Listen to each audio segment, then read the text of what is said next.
What are some of the most important points that you think show that Trump's going to win?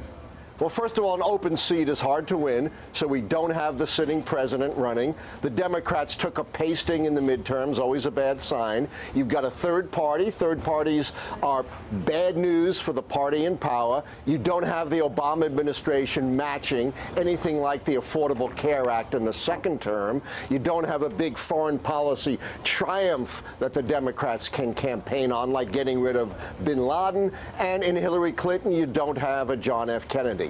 So that's 6 factors.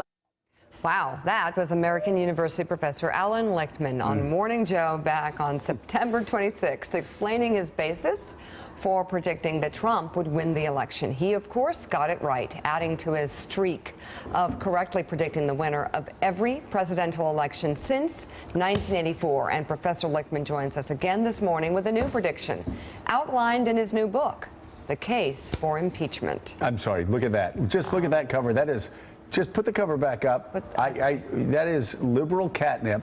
You can't tell me that any liberal can pass by that, Willie, and not by that book They immediately. should just start printing the bestseller list now. It's number one. That is number one right now. Okay, so before we get to that, Professor, I got to ask you, talk about how much abuse, and I'm serious, how much abuse did you get for predicting back in the fall that Donald Trump was going to get elected president when just about everybody else was saying he was going to lose? People were wondering, you know, if I got my degree from mail order back then, because I went so against the conventional wisdom. Right. But that's why I was able to be what about your professors? They didn't eat with you in the cafeteria. Oh, no. You know, I'm at American University, you know, in the heart of liberal Washington, D.C. Yeah. You know, nobody would talk to me. You know, they'd make signs when they saw me coming. Yeah. They'd protect themselves. And well, you've just described every day of my life for the past 54 years. But still, it was pretty remarkable. The prediction was remarkable. What is the worst abuse, the biggest insult you can remember from a colleague or somebody when you made that prediction? Well, I think the biggest insult was somebody suggesting, who are they hiring these days at American University? And I'm going to have to call the president to get rid of you. Yeah, that's pretty bad. Yeah, that's pretty bad. I have something called tenure, though. Yeah, you do have tenure. There you go. Not for long. Anyway. No. I'm joking. Not once Trump calls the president of AU. Yeah, exactly. All right. So, Willie Geist, this book, The Case Against Impeachment, this is the second act in the Lichtman Chronicles. So let's talk about Lord this of the book. Rings. So do you believe, let's just lay it all out, do you believe right now there's a basis for the impeachment of Donald Trump, or if things play out a certain way, there could be the basis for impeachment? Yeah, I'm not saying we should start drawing up articles of impeachment right now. I wrote this book because I do believe, the way I see the Trump administration going, that it does pose a threat to our constitutional order, our liberties and freedom, and as you see in North Korea, even our national security. What specifically would be the articles of impeachment in the House of Representatives right now, for example? Well, right now, I think you could certainly write something up on conflicts of interest. Right. You know, Trump just got all of these trademarks from China right after he seemed to have switched off of his approach to Taiwan. By the way, one of them is for an escort service, and I just read that Ivanka Trump got a bunch of trademarks in China. And I also believe that the envoy from the Philippines to the United States is head of Trump Tower, Manila. And there is something called the Emoluments Clause of the Constitution. It's a funny term, but it says you can't receive anything if you're the president of value from a foreign power, and it doesn't require a quid pro quo. Trump's huge mistake that makes him so vulnerable to impeachment on this ground was not fully divesting. Yet he would have taken a hit to his fortune, but he still would have been a billionaire. We want to clean up. We want to clean up one part here, though, right? The escort service bit? Yeah, I don't think there's been a connection made there from the president. They were trying to use his name. It wasn't him. Okay. Right. Fair enough. But do you believe that these existing charges that you've just laid out, do you think that's there now? Like somebody could draw up an article of impeachment this afternoon in the House of Representatives? Or are you saying that if there's an investigation that shows a direct line on all these issues, then you bring it up?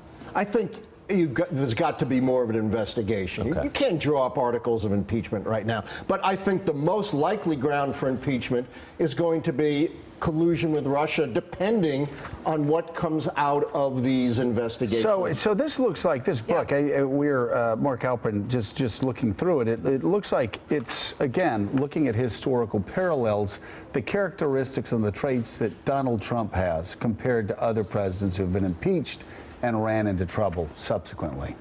Well, as the professor points out, there's not a huge sample space here. We haven't had very many presidents impeached. Right. So parallels may not get you to the answer. I just want to clear up two things. One is, you mentioned your degree was not mail order. It was from Trump University, right? That's where your PhD is from? I paid him tens of thousands of dollars so I can get on programs like this. The case for impeachment, are you advocating impeachment or are you predicting it?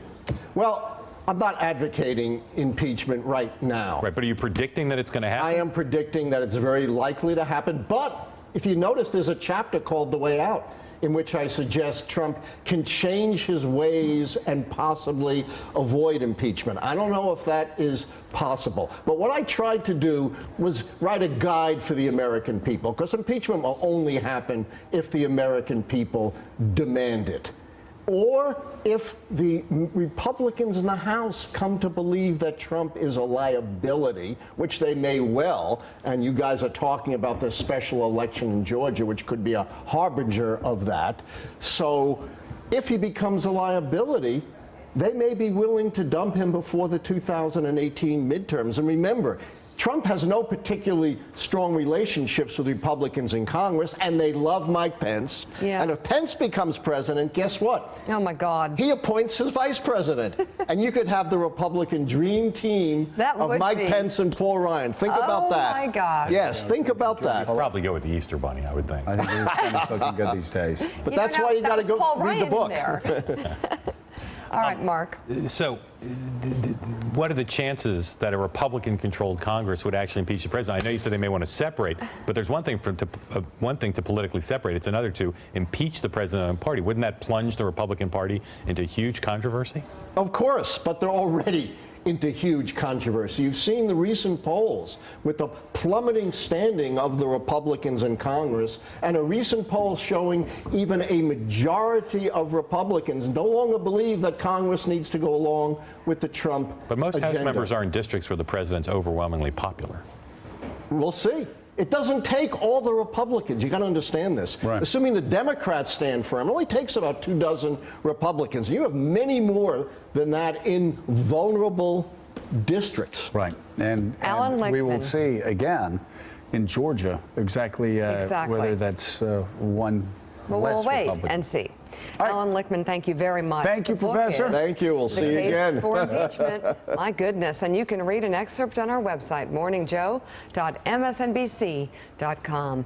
President Trump is seeking to hold true to his America First campaign promise. Today, he will sign a twofold executive order that will clamp down on guest worker visas and also require agencies to buy more goods and services from U.S. companies and workers. He will sign the Buy American, Hire American executive order during a visit today to the Snap-on manufacturing company in Wisconsin. It makes commonly used tools and equipment for mechanics and contractors. We'll go live to Sarah Eisen on this next. Thanks for checking out MSNBC on YouTube, and make sure you subscribe to stay up to date on the day's biggest stories. And you can click on any of the videos around us to watch more from Morning Joe and MSNBC. Thanks so much for watching.